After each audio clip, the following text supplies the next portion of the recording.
So basically पिछली class में हमने जो फोकस किया था, आज हम दो चीज़ पढ़ने वाले हैं। हमारा फोकस दो चीज़ों के ऊपर रहेगा, एक रोटेशन रहेगा, उसके बाद क्यूब रूट ऑफ यूनिटी, जिसको आगे कन्वर्ट करके हम लोग nth रूट ऑफ यूनिटी पे ले जाके ख़त्म कर देंगे। ठीक है, आज की पूरी क्लास में हम कॉम्प्लेक्स नंबर ख़त्म कर देंगे। So everyone be very attentive in the class. I guess ख़त्म हो जाना चाहिए। रोटेशन ऑफ कॉम्प्लेक्स नंबर, अगर मैं एक कॉम्प्लेक्स नंबर z बोलूँ तो z को अगर मैं -1 से मल्टीप्लाई कर रहा हूँ तो r पूरे सब में माइनस माइनस होगा, उसका आर्ग्यूमेंट और उसका मॉड्यूलस अगर माइनस मल्टीप्लाई हो रहा है तो क्या मॉड्यूलस में कोई चेंज होगा? मॉड्यूलस उसका r ही रहेगा।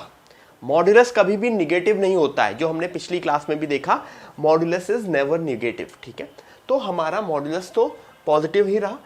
ये माइनस अंदर आया, तो अगर ये मेरा z, सपोज करो ये मेरा z होता, जिसको मैं एक वैल्यू देता हूं, चलो 2 + 3i, तो अगर मैं माइनस से मल्टीप्लाई कर दूंगा तो कहां पहुंच जाएगा मेरा z?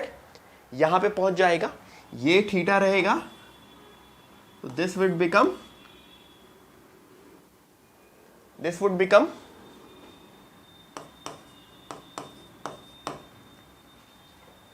ये एंगल क्या होगा अगर वो थीटा है? जस्ट गेस करो ना, सीधे सीधे सोचो, ये एंगल क्या होगा?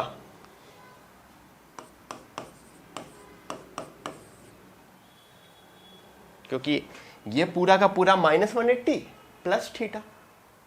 ठीक है, तो -180 प्लस थीटा। अगर किसी को नोटिस करना है तो किस तरह से ये चीज सही भी है, मैं सही क्या कर सकता हूं, अगर मैं इस माइनस को अंदर ले आऊंगा तो वो एडजस्ट हो जाएगा, बट उतना तुमको नहीं सोचना। तुम्हें सीधे सीधे एक चीज समझनी है कि अगर मैंने किसी इसको -1 से मल्टीप्लाई किया तो मेरा जो रोटेशन हुआ, जो मेरा चेंज हुआ, वो हुआ that is a reflection of z with respect to,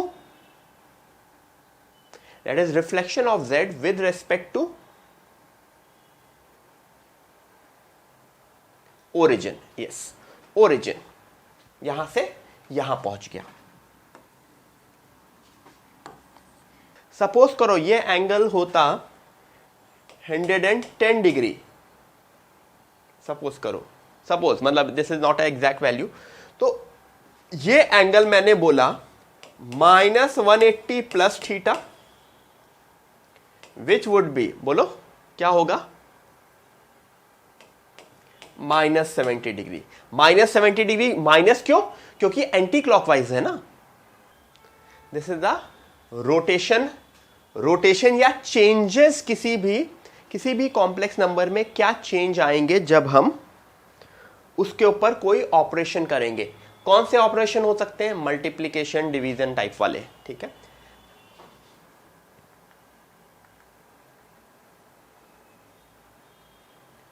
क्या हुआ यहां पे? z था r cos थीटा, मैंने 2 से मल्टीप्लाई कर दिया तो क्या हुआ? इंटू 2। तो अगर ये मेरा z था, जंप होके ये 2z बन गया, स्ट्रेच हो गया, 2 यूनिट्स स्ट्रेच हो गया। ठीक है, तो अगर मैं 2 एक कांस्टेंट से मैं मल्टीप्लाई कर दे रहा हूं, एक पॉजिटिव कांस्टेंट से मल्टीप्लाई कर रहा हूं, तो वो स्ट्रेच होगा। अगर मान लो यहां पे होता मेरा z, तो 3z कहां होता?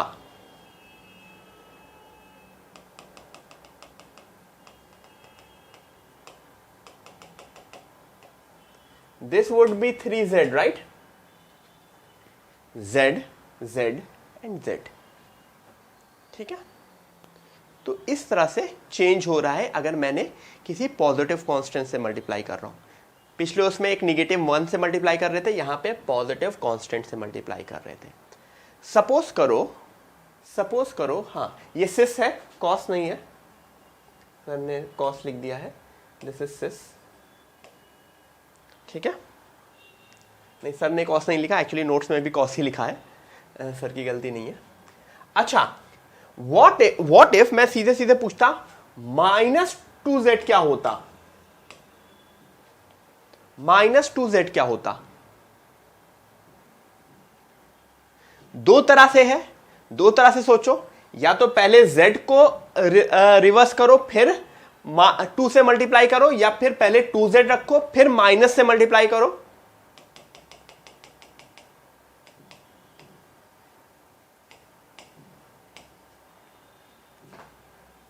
Got it? ठीक है। रोटेशन कहां से आ रहा है? रोटेशन अभी नहीं आया, इसके नेक्स्ट क्वेश्चन में, नेक्स्ट एग्जांपल में रोटेशन आएगा। अभी क्या हो रहा है? अभी दोनों केस में मैंने मल्टीप्लाई किस चीज से कर रहा हूं? दोनों केस में मैं मल्टीप्लाई किस चीज से कर रहा हूं? I am multiplying with a constant, मतलब with a real number, complex number से नहीं, विद अ रियल नंबर। जब मैं एक कॉम्प्लेक्स नंबर को कॉम्प्लेक्स नंबर से मल्टीप्लाई करूंगा, then comes the rotation part. z is equal to are cis theta लिखा था, फिर z को किससे मल्टीप्लाई किया गया? ये z है everyone, this is z। z को किससे मल्टीप्लाई किया गया? सिस, यस, सिस अल्फा से। सिस अल्फा से मल्टीप्लाई किया गया, which is a complex number. तो देखो याद करो, R cis theta into cis alpha, दो cis theta 1 into cis theta 2 की प्रॉपर्टी क्या होती थी? Cis theta 1 plus theta 2। तो R cis theta plus alpha हो गया। तो अगर ये मेरा z था, सपोज करो this was my z, this was my z is equal to are cis theta, तो दिस वॉज थीटा। एग्री? जब उसको मैंने सिस अल्फा से मल्टीप्लाई कर दिया, तो नोटिस करो आर्ग्यूमेंट में कोई चेंज हुआ? आर्ग्यूमेंट में कोई चेंज नहीं हुआ, बट सॉरी उल्टा मैं बोल दिया, मॉडुलस में कोई चेंज हुआ? मॉडुलस में कोई चेंज नहीं हुआ, आर्ग्यूमेंट चेंज हो गया। Argument becomes theta plus alpha. तो अभी जो आर्ग्यूमेंट थीटा था वो रोटेट होके थीटा प्लस अल्फा, यानी कि ये जो z cis alpha is basically R cis theta plus alpha. तो समझ में आ रहा है कितने डिग्री से रोटेट हो गया मेरा कॉम्प्लेक्स नंबर? मेरा कॉम्प्लेक्स नंबर मेरा अल्फा से रोटेट हो गया। तो यहां पे तुम्हारा इस थ्योरी की heading I rotation of complex number. क्या? तो मुझको बताओ, जब मैं कांस्टेंट से मल्टीप्लाई कर रहा था तो रोटेट क्यों नहीं हो रहा था? या रोटेट हो रहा था कि नहीं अगर मैं कांस्टेंट से मल्टीप्लाई कर रहा था? क्योंकि कांस्टेंट के लिए मेरा आर्ग्यूमेंट क्या होता है? 0 होता है। नहीं, मैं 100% करेक्ट नहीं हूं। कांस्टेंट के लिए मेरा आर्ग्यूमेंट या तो 0 होता है या पाई होता है। पिछली क्लास में भी मैंने बताया था, आइदर 0 और pi, depending on it is a positive constant और नेगेटिव कांस्टेंट। तो हमने पिछले एग्जांपल्स में देखा भी, अगर पॉजिटिव कांस्टेंट से हो रहा है तो कोई भी आर्ग्यूमेंट में चेंज नहीं आ रहा है, लेकिन अगर मैं निगेटिव कांस्टेंट से मल्टीप्लाई कर रहा हूं तो आर्ग्यूमेंट 180 से चेंज हो जा रहा है। ठीक है? तो उसमें भी एक्चुअली हो तो रोटेशन ही रहा था, बट वही चीज है, 0 डिग्री रोटेशन या 180 डिग्री रोटेशन। यहां पे किससे मल्टीप्लाई हुआ? अगर मेरा z था r सिस थीटा, मैंने iz किया, iz यानी मल्टीप्लाई हुआ i is what? I is what everyone? I is cis pi by 2. I is cis pi by 2, यानी कि I का आर्ग्यूमेंट होता है मेरा पाई बाई 2। तो मुझको बताओ, अगर पाई बाई 2 मेरा आर्ग्यूमेंट है, if my argument is pi by 2, तो इसका क्या मतलब हुआ?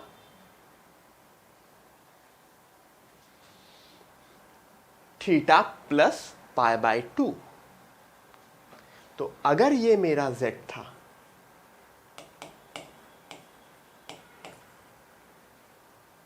तो दिस वॉज माई थीटा, तो आई जेड कहां पहुंचेगा, आई जेड कहां पहुंचेगा,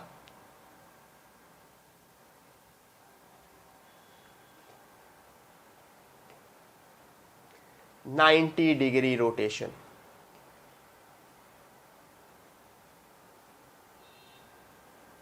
any idea minus I Z क्या होगा, ये भी 90 डिग्री ही रोटेशन होगा, लेकिन बेसिकली मैं बोल सकता हूं -90 डिग्री रोटेशन या 270 डिग्री रोटेशन। माइनस आई के लिए आर्ग्यूमेंट या तो -90 होता है अगर मैं प्रिंसिपल आर्ग्यूमेंट की बात करूं तो -90 डिग्री से रोटेट हुआ। तो इसका आर्ग्यूमेंट अगर मैं पूछूं, दिस वुड बी आर सिस, कोई बताएगा क्या होगा, आर सिस